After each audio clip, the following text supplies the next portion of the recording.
Pessoal, a gente vai falar sobre os direitos coletivos, em especial dos trabalhadores, em especial aí os sindicatos, ok?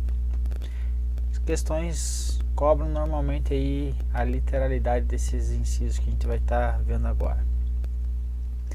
O artigo 8º vai dizer que é livre a associação profissional ou sindical e observado o seguinte: primeira situação, a lei não poderá exigir autorização do Estado. Então, o Estado não pode exigir autorização prévia para a fundação de sindicato.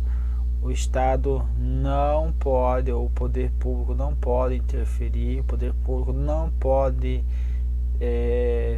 fazer intervenção nas organizações sindicais. O que ocorre? Apenas é necessário que ocorra o registro nos órgãos competentes, certo? Esse órgão competente aqui ainda não existe, então o STF na súmula 677 fala que até que a lei venha dispor a respeito, incumbe ao MTR, Ministério do Trabalho, proceder ao registro das entidades sindicais e zelar pela observância do princípio da unicidade, ou seja, apenas um sindicato por área aí, certo? Por base, certo? Que ele vai falar sobre na base territorial. Então, deixa eu puxar aqui.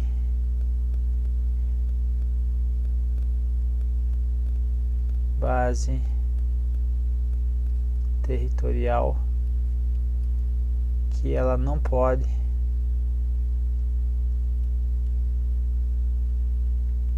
ser inferior a um município. Perfeito? Então, algumas questões falam em bairro, falam primeiro, segundo grau. Não, só um sindicato por município ou base territorial.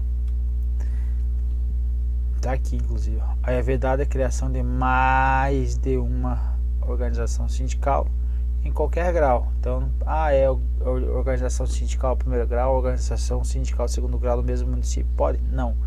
Em qualquer grau é vedada a criação de mais de uma organização sindical representativa de categoria profissional ou econômica na mesma base territorial, ok? Que será definida pelos trabalhadores ou empregadores interessados. Então, o sindicato pode ser sindicato dos trabalhadores ou sindicato dos empregadores, não podendo ser inferior a um município essa base territorial. Então, guarda isso aí. Ao sindicato cabe a defesa dos direitos e interesses coletivos ou individuais da categoria, inclusive em questões judiciais ou administrativas. Então, questões de interesse coletivo, se o trabalhador não for afiliado, o que for decidido em benefício da categoria é extensível ao trabalhador que não é afiliado ao sindicato, perfeito? Então, guarda essa informação aí, que essa informação cai em prova, beleza? O que mais? Eu quero entrar na justiça, eu não preciso ser afiliado também, ok? Então, tem a defesa de direitos e interesses individuais pelo sindicato, mas eu não preciso também ser filiado para entrar diretamente com uma reclamação trabalhista, por exemplo, ok? O que mais? As entidades associativas, quando expressamente autorizadas, têm legitimidade para representar os seus filiados judicial ou extrajudicialmente, perfeito? A gente já falou sobre isso. O artigo 9º vai falar sobre a Assembleia Geral, que vai fixar uma contribuição, isso aqui é importante, em se tratando de categoria profissional, será descontada em folha para custeio do sistema confederativo. Aqui a Constituição Federal prevê então a contribuição sindical. A lei, todavia, a Lei 13.467 de 2017 alterou a CLT, dando a seguinte redação. Olha só, o desconto da contribuição sindical está condicionado à autorização prévia e expressa dos que participem de uma determinada categoria econômica ou profissional ou de uma de profissional liberal em favor do sindicato representativo da mesma categoria. Então, está condicionado então a esse desconto em folha aí de pagamento, está condicionado à autorização prévia expressa de quem? Dos que participam, ou seja, dos trabalhadores. Então agora essa contribuição sindical deixou de ser, então deixou de ser obrigatória e passou a ser o que? Facultativa, perfeito? Então tem que ter agora a autorização prévia expressa aí para esse desconto.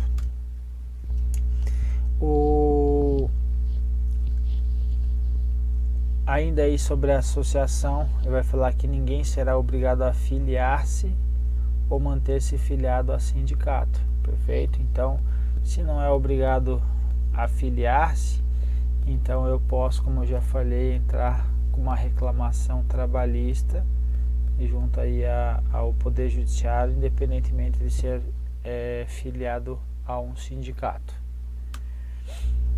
É obrigatória a participação do sindicato nas negociações coletivas de trabalho, certo? Então, tem negociação coletiva de trabalho, é obrigatória a participação sindical.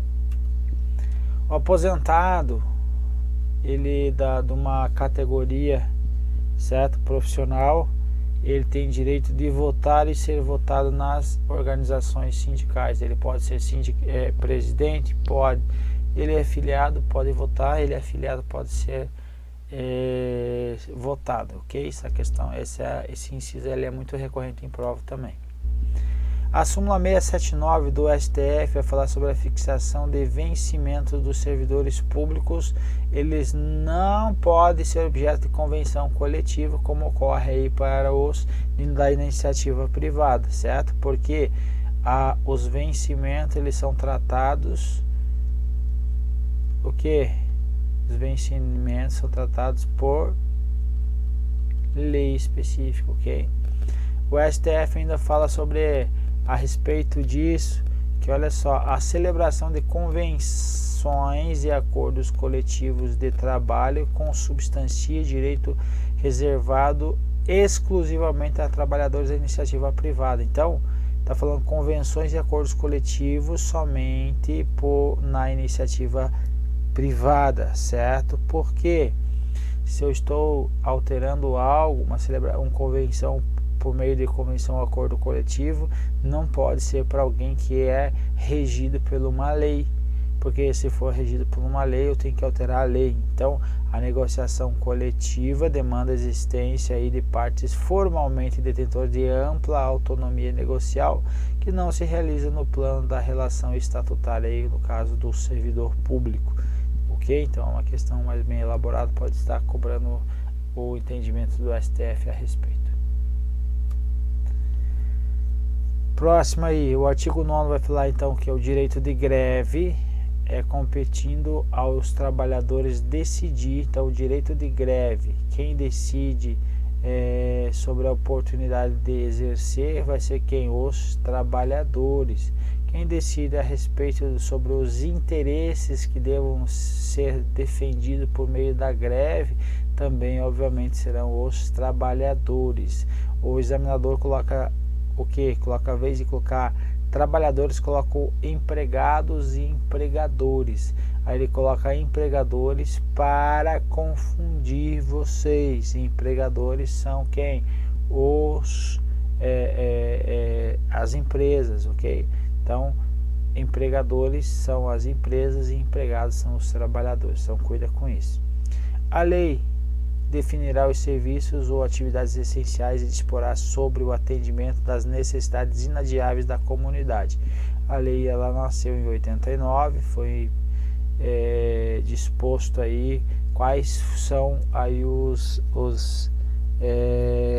as atividades essenciais. Então a lei é 7783, define as atividades essenciais e regula o atendimento das necessidades inadiáveis da comunidade e da outras providências. Aqui continuando ainda sobre isso, sobre a lei que vai definir as atividades essenciais, o STF firmou um entendimento segundo o qual que o direito à greve não é absoluto, devendo a categoria observar os parâmetros legais de regência, ou seja, vai observar o que está previsto aí da lei 7783, ok? Então o direito de greve ele é regrado, ele é exercido na forma estabelecida na lei aí. Lá no mandado de injunção existia o que? A previsão do STF dizendo enquanto não saísse a lei que regesse aí a greve dos servidores, seria aplicado supletivamente aí a lei geral aí de greves, ok? Da iniciativa privada. Os abusos cometidos sujeitam os responsáveis às penas da lei, certo? Então, quais o abuso? Que o direito de greve ele é assegurado, mas ele deve ser razoável, então ele deve pensar que tem uma lei que rege, tem serviços essenciais que devem ser respeitados e alguns eventuais abusos eles são punidos. Questão artigo 10º, ele vai falar que é assegurada a participação dos trabalhadores e dos empregadores. Da onde? Da iniciativa privada, nos colegiados dos órgãos públicos. Quando ocorreu o quê? Quando ocorreu o quê? Interesses profissionais ou previdenciários sejam objeto de discussão e deliberação. Ou seja, se eu estou definindo a vida dos trabalhadores ou dos empregados de uma certa categoria, eles poderão participar do colegiado do órgão público que está deliberando a respeito, ok? Aqui a gente tem o artigo 10º que da lei 7783, que fala sobre quais são os serviços e atividades essenciais aí para que o direito de greve seja respeitado. Então, vai falar sobre tratamento e abastecimento de água, produção e distribuição de energia elétrica e gás e combustível, assistência médica hospitalar, distribuição e comercialização de medicamentos e alimentos, funerários, transportes coletivos, captação e tratamento de água, de esgoto e lixo, telecomunicações, guarda e uso de substâncias radioativas, equipamentos e materiais nucleares, processamento de dados ligados aí a serviços essenciais, controle de tráfego aéreo e, por fim, a compensação bancária.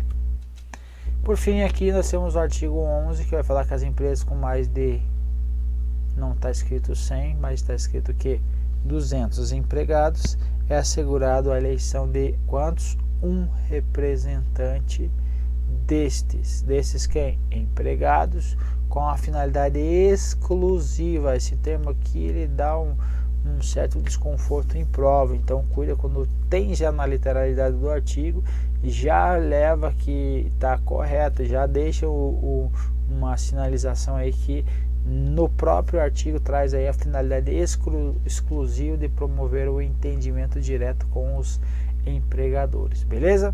Assim a gente termina o que você precisa, que é muito direto as questões aí, mas o que você precisa saber para responder as questões propostas aí para você desempenhar aí uma boa prova, para você conseguir aí uma boa pontuação. Esses artigos, esses incisos aí são essenciais aí, beleza? Um abraço, meu povo, e até a próxima.